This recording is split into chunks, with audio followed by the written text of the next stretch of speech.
பார்த்தீங்கன்னா யோகாதிபதி யாருன்னு பார்த்தீங்கன்னா சனி பகவான். பரிகம் எல்லாருக்கும் போர்டில் எழுதி நிற்கிறது தெளிவாக தெரியுதா? கமெண்ட் பண்ணுங்க. விஸ்கம்பம் கண்டம் பரிகம், இதற்கு வந்து யோகாதிபதி யாருன்னு பார்த்தீங்கன்னா சனி பகவான்.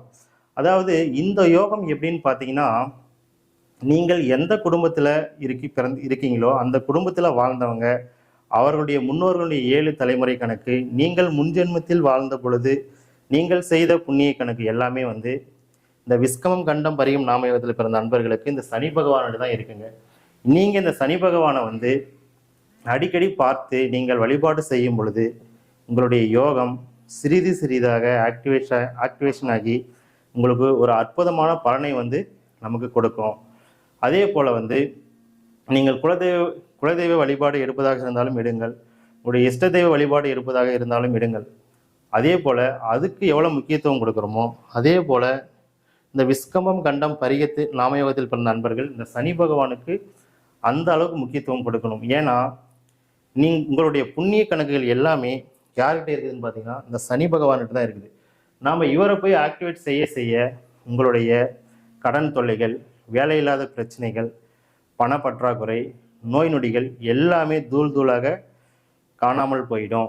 அந்த அளவுக்கு உங்களுடைய புண்ணியத்தை வைத்திருக்கக்கூடியவர் தான் இந்த சனி பகவான். அதே போல் சனி பகவான் என்றாலே நமக்கு வந்து என்ன ஞாபகம் வரும் அப்படின்னா, ஏழரை சனி, கண்டச்சனி, அஷ்டமச்சனி, அர்த்தாஷ்டமச்சனி, இந்த மாதிரி விஷயங்கள்லாம் சனி பகவானே நமக்கு வந்து ஞாபகத்துக்கு வரும். ஆனால் இந்த விஸ்கம்பம் கண்டம் பரிகம் இந்த நாமயோகத்தில் பிறந்த அன்பர்களுக்கு வந்து நிச்சயமாக நான் உறுதியாக சொல்கிறேன், இந்த கண்டச்சனியாகட்டும், ஏழரை சனியாகட்டும், அஷ்டமச்சனியாகட்டும், அர்த்தாஷ்டமச்சனியாகட்டும் நிச்சயமாக உங்களுக்கு வேலை பார்க்காது. அவரால் எந்த கெடுபலனும் உங்களை அண்டவே அண்டாது. சரிங்களா? அதே போல் வந்து சனி பகவானுடைய பரிகார ஸ்தலங்கள் அப்படின்னு நம்ம பார்க்கும் பொழுது எல்லோரும் அறிந்த மிகவும் பிரசித்தி பெற்ற நம்ம திருநள்ளாறு சனீஸ்வர பகவான், அவரை போயிட்டு நீங்கள் அடிக்கடி நீங்கள் வணங்கலாம். திருநள்ளாறு சனீஸ்வர பகவான்.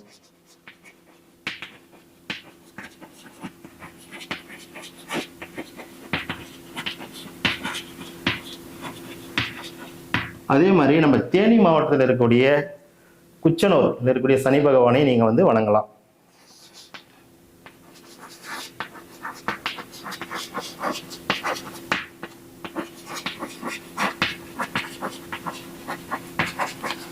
இங்கே போயிட்டு நீங்கள் அடிக்கடி சென்று வழிபாடு செய்யும் பொழுது உங்களுடைய யோகம் வந்து இன்னும் பல மடங்கு இரட்டிப்பாக வந்து உங்களுக்கு நற்பலனை வந்து கொடுக்க ஆரம்பிச்சிடும். அதே போல் மாற்று வழியாக நம்ம என்ன பண்ணலாம் அப்படின்னா, இந்த விஸ்கமம் கண்டம் பரிக நாமயோகத்தில் பிறந்த நண்பர்கள் வந்து காகத்துக்கு உணவு கொடுக்கலாம், நாய்களுக்கு உணவு வைக்கலாம்.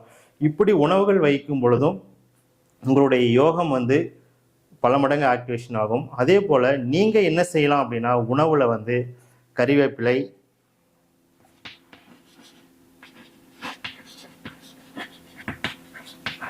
பேரிச்சம்பழம்,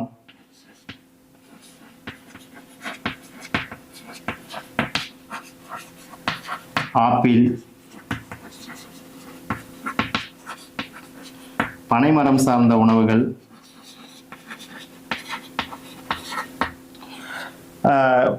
பசும்பால், இது போன்ற விஷயங்கள்லாம், இந்த மாதிரி உணவுகள்லாம், கருவேப்பிலை சாதம், கருவேப்பிலை பொடி, இந்த மாதிரி எடுத்துக்கலாம். இந்த மாதிரி உணவுகளை நீங்கள் வந்து அடிக்கடி உட்கொள்ளும் பொழுது இன்னும் எங்களுக்கு பல மடங்கு வந்து அந்த சனீஸ்வரனால் கிடைக்கக்கூடிய அத்தனை யோகங்களும் நிச்சயமாக உங்களுக்கு வந்து கிடைக்கும் நம்ம அப்படின்னு சொல்லலாம். அதே போல் வேறு என்ன பண்ணலாம் அப்படின்னா, காவல் தெய்வங்களாக இருக்கக்கூடிய முனியப்பன், ஐயனார், கருப்பன், வேடியப்பன், இந்த மாதிரி தெய்வங்களையும் நீங்கள் வழிபாடு வந்து தொடர்ச்சியாக நீங்கள் எடுத்துக்கலாம். எடுக்க உங்களுடைய புண்ணிய கணக்குகள் வந்து டெபாசிட் ஆகிட்டே இருக்கும். சரிங்களா? அடுத்ததாக இந்த நாமயோகத்தில் பிறந்த அன்பர்களுக்கு நம்ம யோகத்துக்கு உண்டான கிரகம் சனி பகவான் நாம் பார்த்துட்டோம். அதே போல இந்த விஸ்கம் கண்டம் பரிகம் நாமயோகத்தில் பிறந்த அன்பர்களுக்கு ஊழ்வினை கர்மாவை கெடுபலனை கொடுக்கக்கூடிய கிரகம் எதுன்னு பார்த்தீங்கன்னா சந்திரன். பார்த்துருக்கிற நேயர்களுக்கு வந்து போர்டில் எழுதி போடுறது நல்லா தெளிவாக தெரியுதான்னு கமெண்ட் பண்ணுங்க. இந்த விஸ்கமம் கண்டம் பரிகம் நாமயோகத்தில் பிறந்த அன்பர்களுக்கு ஊழ்வினை கர்மாவை வெளிப்படுத்த கிரகம் வந்து சந்திரன். இந்த சந்திரன் வழியாகத்தான் உங்களுக்கு உண்டான அத்தனை கர்மாக்களும் இயங்கும். குறிப்பாக உங்களை தவிர உங்களை சுற்றி இருக்கக்கூடிய பெண்கள் வெளியிலும் சரி, அதே போல் நீங்கள் வேலை பார்க்குற இடமாக இருந்தாலும் சரி, தொழில் செய்யக்கூடிய இடத்துல இருந்தாலும் சரி, சகோதர சகோதரிகள் யாராக இருந்தாலும் சரி, இவர்களின் வழியாக இந்த தான் உங்களுக்கு வந்து கெடுபலனே வந்து ஆக்டிவேஷன் ஆகும். உதாரணத்துக்கு ஒரு நிலம் வாங்குறீங்க, ஒரு வீடு கட்டுறீங்க, அல்லது ஏதாவது ஒரு முக்கியத்துவம் வாய்ந்த ஒரு நிகழ்வுக்கு நீங்கள் வந்து உங்களை சுற்றி இருக்கக்கூடிய பெண்கள்கிட்ட வந்து ரொம்ப ரொம்ப கவனமாக இருக்கணும். ஏன்னா அவங்கள் வழியாக தான் உங்களுக்கு கெடுபலன் நடக்கணுன்ற விதி இருக்கும் பொழுது அவர்களை இதுக்குள்ளார ஈடுபட வச்சிங்க அப்படின்னா, ஒன்று இந்த வேலை வந்து பிரேக்கப் ஆகிடும், அல்லது நின்று போயிடும். அதில் ஒரு குழப்பம் தடைகள் உருவாகி அதில் ஒரு பிரச்சனைகள் வந்து உருவாகிட்டு அந்த வேலை பார்த்தீங்கன்னா கடைசியில் நடக்காமே போயிடும். சரிங்களா? அதே போல் இந்த சந்திரனுடைய காரக தொழில்கள் நம்ம பார்க்கும் பொழுது விவசாயம்.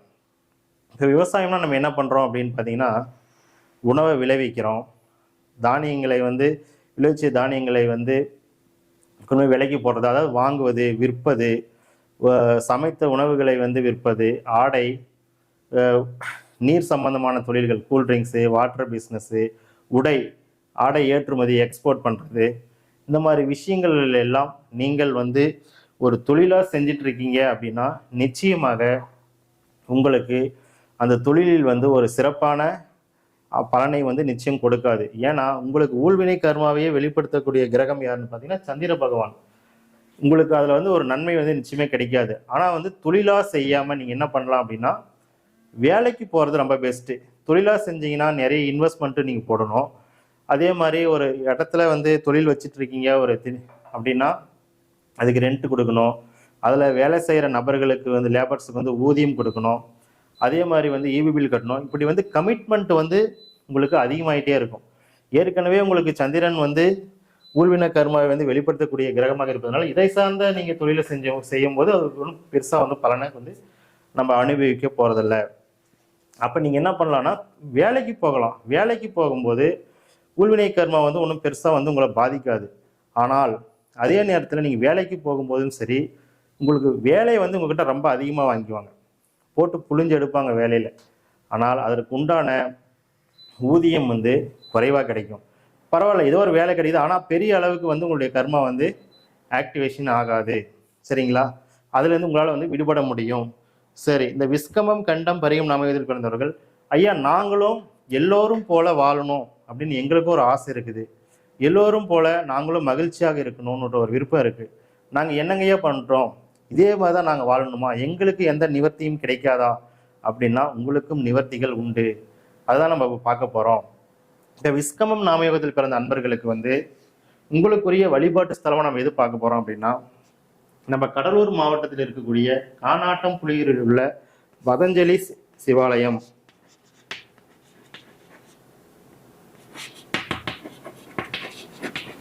இது எங்க இருக்குன்னு பார்த்தீங்கன்னா நம்ம கடலூர் மாவட்டத்தில் இருக்கு. கடலூர் மாவட்டம் கானாட்டம் புலியூரில் இருக்கு. இங்க இருக்கக்கூடிய பதஞ்சலி ஈஸ்வரரை போயிட்டு நீங்க தரிசனம் செஞ்சீங்கன்னா நிச்சயமாக உங்களுடைய ஊழ்வினை கர்மாக்கள் வேரோடு அழியும், நீங்களும் மற்றவர்களைப் போல பிரகாசிக்க முடியும். சரிங்களா? அதே போல கண்டம் நாமயோகத்தில் பிறந்த அன்பர்களுக்கு வந்து நெல்லிச்சேரி ஜம்புநாதர்,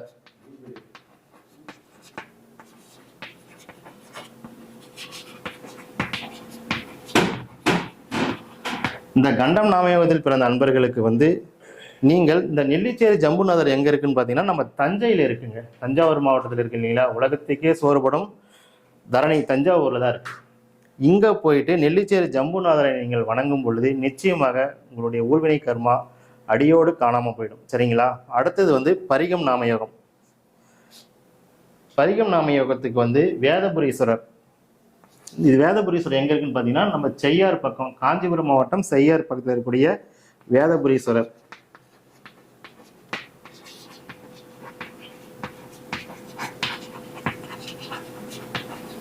இவரை போயிட்டு நீங்கள் தரிசனம் செய்யும் பொழுது உங்களுடைய ஊழ்வினை கர்மாக்கள் நிச்சயமாக காணாமல் போயிடும், நிவர்த்தியாகும். நீங்களும் மற்றவர்களைப் போல உங்களாலே மகிழ்ச்சியாக வாழ முடியும். சந்திரனுடைய அத்தனை காரகங்களையும் உங்களாலையும் நிறைவாக அனுபவிக்க முடியும்.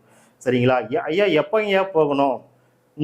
நீங்களுக்கு டைம் கிடைக்கும் போது போகக்கூடாது, நினைச்ச நேரத்தில் போகக்கூடாது. உங்களோட ஊழ்வினை கர்மா தோஷத்தை வேரோடு அழிக்கணும் அப்படின்னா நீங்கள் இந்த விஸ்கம்பம் கண்டம் பரிகம் நாமயோகங்கள், நாமயோகத்தை பற்றி நம்ம பார்க்கறதுனால இந்த நாமயோகத்தின் அடிப்படையிலேயே விஸ்கம்பம் கண்டம் பரிகம் நாமயோகங்கள் நடைமுறையில் இருக்கும் பொழுது சென்று வழிபாடு செய்யணும். கரணத்தின் அடிப்படையில் என்னைக்கு இங்கே போகலாம் அப்படின்னு பார்க்கும்போது கௌளவ கரணம்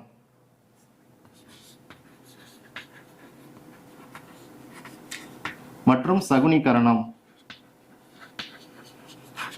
இந்த 2 கரணங்கள் நடைமுறையில் இருக்கும் பொழுது நீங்கள் இந்த ஆலயங்களுக்கு சென்று வழிபடலாம், ரிசல்ட் பெட்டராக இருக்கும். அதே போல கிழமையின் அடிப்படையில் சனிக்கிழமை போகலாம், ஓரையின் அடிப்படையில் சனி ஓரையில் போகலாம். இப்படி நீங்கள் சென்று இந்த ஆலயங்களுக்கு சென்று வழிபாடு செய்யும் பொழுது ரொம்ப அமேசிங்காக, ரொம்ப மிராக்கலாக இருக்கும் ரிசல்ட். நீங்களும் மற்றவர்களைப் போல இந்த பிரச்சனைகளிலிருந்து வெளிவந்து ஒரு நிம்மதியாக, ஒரு திருப்தியாக, ஒரு ஆரோக்கியமாக, நோய் நொடிகள் இல்லாமல், கடன் பிரச்சனை இல்லாமல் நிச்சயமாக உங்களாலையும் வாழ முடியும். சரிங்களா? ரொம்ப ஒரு அற்புதமான தகவலை நம்ம இன்னைக்கு கொடுத்துருக்குறோம். நம்ம அடுத்த டீமுக்கு போகிறோம். எல்லாரும் நோட் பண்ணிட்டீங்களா? கவனமாக எல்லாரும் நோட் பண்ணி வச்சுங்க. இதெல்லாம் ஒரு மிக சிறந்த தகவல்.